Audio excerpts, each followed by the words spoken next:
आज सोमवार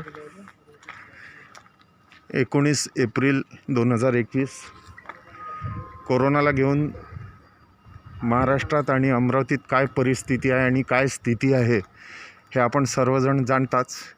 या परिस्थितीत अमरावतीत जर थोड्या वेळासाठी विचार केला की सुपर स्पेशालिटी हॉस्पिटल हे थोड्या वेळासाठी नसते किंवा जो ऑक्सिजन प्लॅन्ट आहे हा थोड्या वेळासाठी नसता तर काय परिस्थिती उद्भवली असती.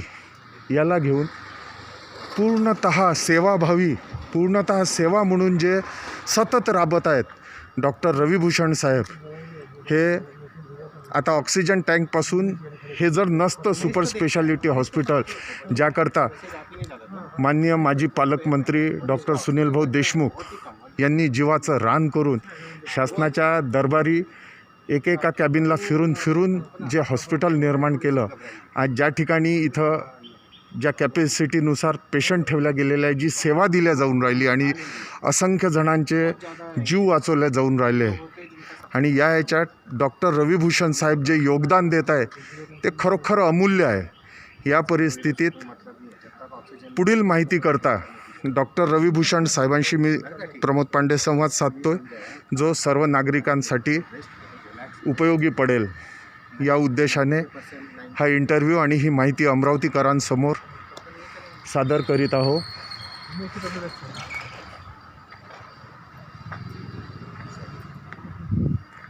डॉक्टर साहब नमस्कार.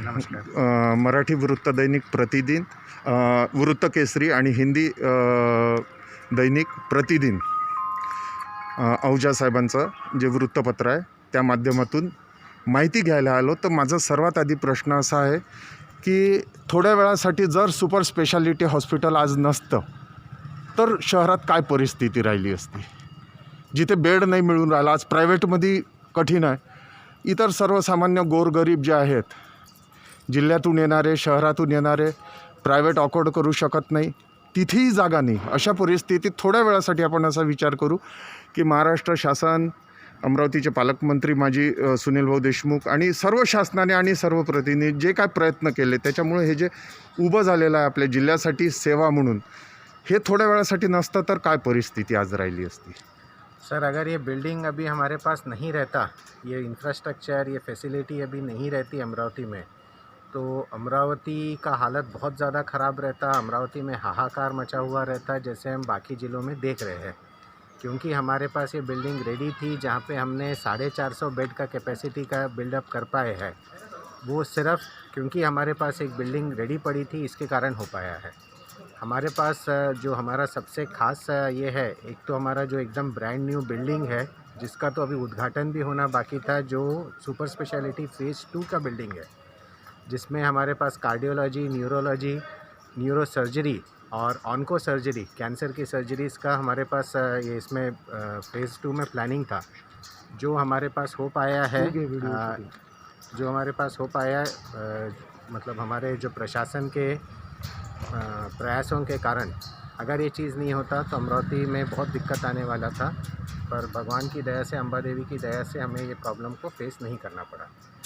दूसरा, जैसे आपको सबको मालूम है कि अमरावती में जो सुपर स्पेशलिटी कोविड हॉस्पिटल है, यहाँ पे लिक्विड ऑक्सीजन टैंक है जो पूरे ज़िले में सिर्फ पूरे विदर्भ में इनफैक्ट हमारे पास ही है. अकोला में भी अभी इंस्टॉल किया गया पर उसका फंक्शनिंग स्टार्ट होना बाकी है. जो आप मेरे बाजू में जो आप लिक्विड टैंक देख रहे हैं, लिक्विड ऑक्सीजन टैंक, ये 21 कैपेसिटी का टैंक है. लिक्विड ऑक्सीजन इसमें फ्री लिक्विड ऑक्सीजन भरा जाता है.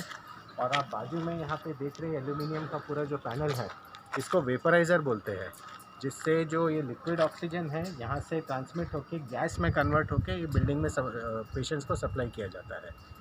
ये टैंक से कंटिन्यूस एक ही कैपेसिटी में ऑक्सीजन सप्लाई होता है. और ये जो लिक्विड ऑक्सीजन जो आता है, जिन हमको जो मिल रहा है, अभी फ़िलहाल हम लोग भिलाई से भर रहे हैं. नागपुर में भी इनॉक्स करके कंपनी है जो प्रोड्यूस करती है, पर वो उन्हीं को भी सप्लाई करने में दिक्कत जा रहा है.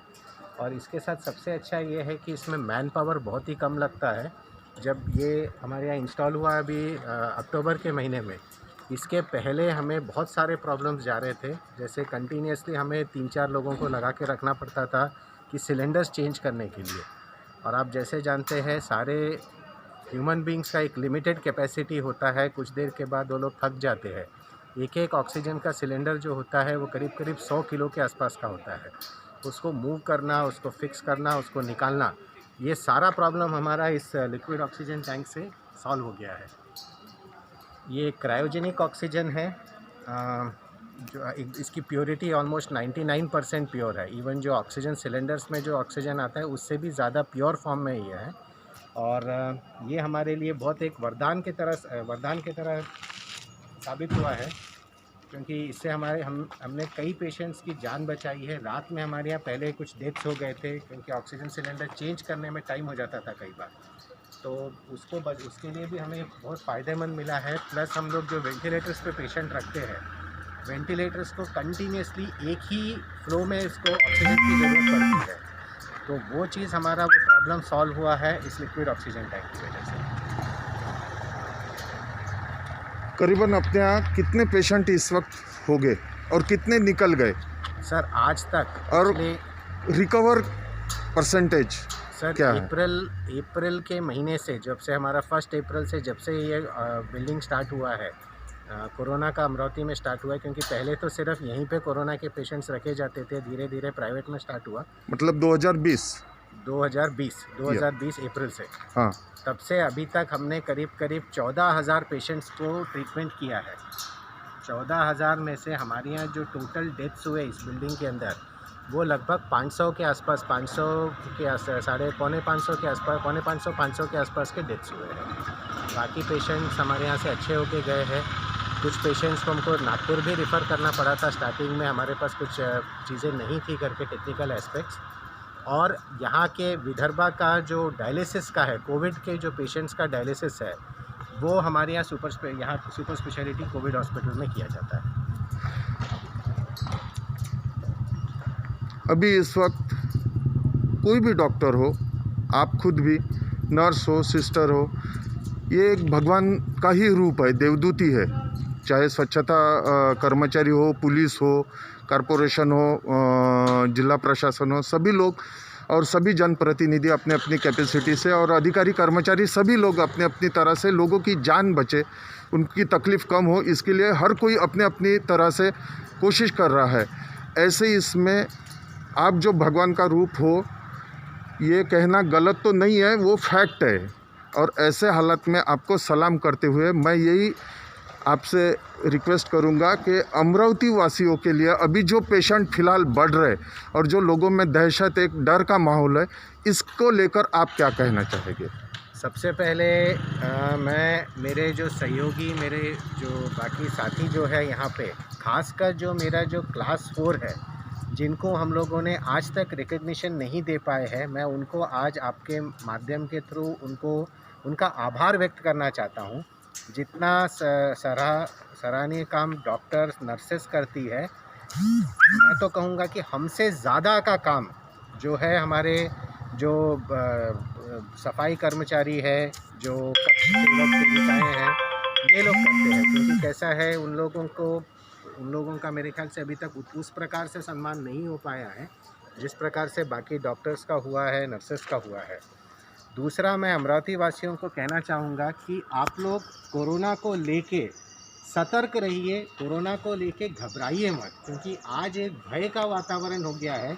अब वो जिसके लिए जैसा भी हो, सोशल मीडिया हो या व्हाट्सएप हो, जो भी है, भय का वातावरण हो गया है। कृपया इससे भयभीत होने की ज़रूरत नहीं है। 100 में से मुश्किल से 10 ही पेशेंट ऐसे होते हैं या 15 पेशेंट ऐसे होते हैं जिनको दवाखाने में भर्ती होने की आवश्यकता पड़ती है। बाकी पेशेंट्स अपने आप से घर पे ही ठीक हो सकते हैं।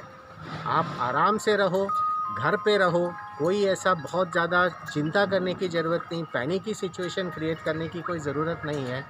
आप लोग आराम से घर पे रह के भी इसका इलाज कर सकते हैं।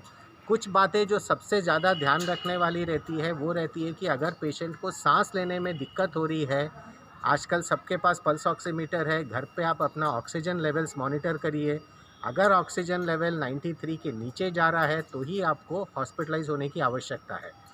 लोगों में एक ऐसा भय हो गया कि कोरोना निकला तो वो तुरंत उनको लगता है कि हमको भर्ती हो जाना चाहिए, हमको रेमडेसिविर का इंजेक्शन लगना चाहिए, जबकि हकीकत में ऐसा कुछ भी नहीं है। रेमडेसिविर कोई जान बचाने वाला इंजेक्शन नहीं है। रेमडेसिविर एक एक्सपेरिमेंटल ड्रग है। इस बात को थोड़ा सा आप लोग ध्यान से समझिए, ध्यान में रखिए। और रेमडेसिविर के पीछे दौड़ते भागते रहने के कारण आधे लोग हमारे यहाँ उसके कारण ज़्यादा बीमार पड़ जा रहे हैं। तो मेरी अमरावती वासियों से अपील है कि आप लोग थोड़ा निश्चिंत रहिए। और जहाँ तक रहा सवाल कि भाई भर्ती का, हम लोग अपने तरफ से पूरी कोशिश कर रहे हैं। किसी को भी ऐसा ना हो कि ऑक्सीजन का बेड ना मिले। हो सकता है कि थोड़ा सा 10 मिनट 15 मिनट का टाइम लगे, मगर सबको ऑक्सीजन की व्यवस्था की जाएगी। जिसको जब ज़रूरत है तब ज़रूर उसको मिलेगा। तो अमरावती वासियों से अपील है कि संयम बना के रखिए पर सतर्क रहिए। प्रतिदिन और वृत्त केसरी की तरफ से और आहूजा परिवार की तरफ से तहे दिल से आपका शुक्रिया अदा करते हुए आपको सलाम करता हूँ। और विकास की परिभाषा अपने अपने दृष्टि से अलग होती है, मगर विजन किसे कहा जाए, सही मायने में ये तो तय है, पॉलिटिकल बात अलग है, मगर सही मायने में डेवलपमेंट या विकास किसे कहा जाए और जान बचाना सही में किसको कहते हैं, तो वो डॉक्टर सुनील भाऊ देशमुख से ही सीखना चाहिए। जो आज उपलब्ध है, अवेलेबल है अमरावती में, ये सिर्फ और सिर्फ डॉक्टर सुनील भाऊ देशमुख, उनके सहयोगी तथा महाराष्ट्र शासन, सभी अधिकारी कर्मचारी, सभी लोगों का योगदान है, जिसकी वजह से आज अमरावती ज़िले के लोग नहीं बल्कि ज़िले के बाहर के भी जो लोग आ रहे हैं, उनकी जान बचाने के लिए डॉक्टर रवि भूषण सर जो है, इनके साथ में इनका स्टाफ, इनके डॉक्टर्स, नर्सेस, सिस्टर,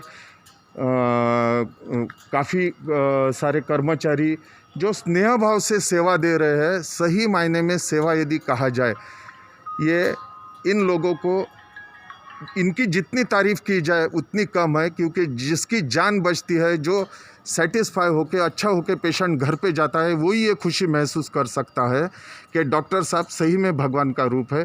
फिर से एक बार डॉक्टर साहब, सुपर स्पेशलिटी सभी स्टाफ को, महाराष्ट्र गवर्नमेंट, डॉक्टर सुनील भाऊ देशमुख को धन्यवाद देते हुए मैं इस वीडियो को पूर्ण विराम देता हूँ।